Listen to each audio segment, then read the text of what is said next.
আল্লাহ নবী সাল্লাল্লাহু আলাইহি সাল্লাম বলছেন কিয়ামতের দিন আল্লাহ তাআলা ওই ব্যক্তির দিকে তাকাবেন না, লা ইয়ানজুরুল্লাহু ইলাইহিম। আহা, কি ভয়ঙ্কর কথা। ওয়ালা ইউযাক্কিহিম ওয়ালা ইউকাল্লিমুহুম, আল্লাহ তাদের দিকে তাকাবেন না, আল্লাহ তাদেরকে গুনাহ থেকে পবিত্র করবেন না, আল্লাহ তাদের সাথে কথাও বলবেন না। ডাক দিবেন না ফরমান, আরে মাওলা তো একটা কথা বলতে দেন, আল্লাহ ফেরেশতাদেরকে বলবে ওরে সরা সরা এন থেকে বেটা, ওরে আমি দেখব না, ওরে আমি নিষেধ করি নাই, ওরে কি খুব কঠিন কোনো কথা কইছিলাম? বলছিলাম টাকনুর উপরে কাপড়টা পরতে, এটার মধ্যে আমি বাড়াবাড়ি কঠিন কি? হাঁটুর অল্প একটু উপরে টাকনুর উপরে পড়তে বলছি আমি তারে বেশি কঠিন কি বলছিলাম?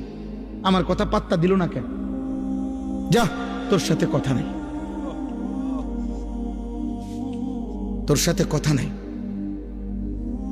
নিজের চালাক মনে করেন, আর চালাকের উপরে যুক্তি দেন, তাহলেও তো আমার মনটারে বুঝাইতাম।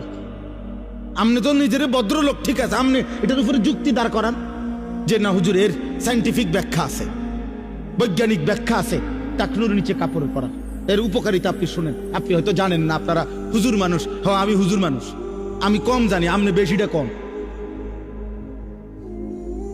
আপনি বলেন, কোনো যুক্তি নাই বাবা, কোনো যুক্তি নাই। আব্বা, একটা ছেলে মনে রাখো, জেনারেল পড়ুয়া এক ছেলে মনে রাখো, দুশ্মন তোমারে ধোকা দিছে, ধোকা, ফ্যাশনের নামে ধোকা, ইউরোপের সমস্ত ফ্যাশন ধোকা, বেঈমানের সমস্ত ডিজাইন ধোকা, ধোকা বেটা, ধোকা বেটা, একটাও কোনো ফ্যাশন না বেটা, বেঈমান ধোকা দিছে বেটা তোরে। ধোকার প্রথম প্রমাণ হইল যে সে ডিজাইন বদলায় এলায়। গত 3 মাস আগে কইল এটা হইলো সেরা চুলের ডিজাইন, এখন আইয়া কয় 3 মাস পরে কয় এটা অন চলে না। কি রে বেটা, তুই ঈদে কইলি চলে, অন কয় চলে না, চলে না কাতল, এটা আমগোটা দিয়ে অন চলে। 1450 বছর আগের আমাদের আকা, আমাদের নবী সাল্লাল্লাহু আলাইহি ওয়াসাল্লামের এক এক সুন্নাত 1450 বছর পরে এখনো চলে। 14.5 লক্ষ বছর পরেও যদি ইসরাফিল ফু দেয়, ওই পর্যন্ত চলতেই থাকবে। হযরত মাওলানা জিয়াউর রহমান ফারুকি রাহমাতুল্লাহ আলাইহি এই উপমহাদেশের একজন বড় বুজুর্গ ছিলেন।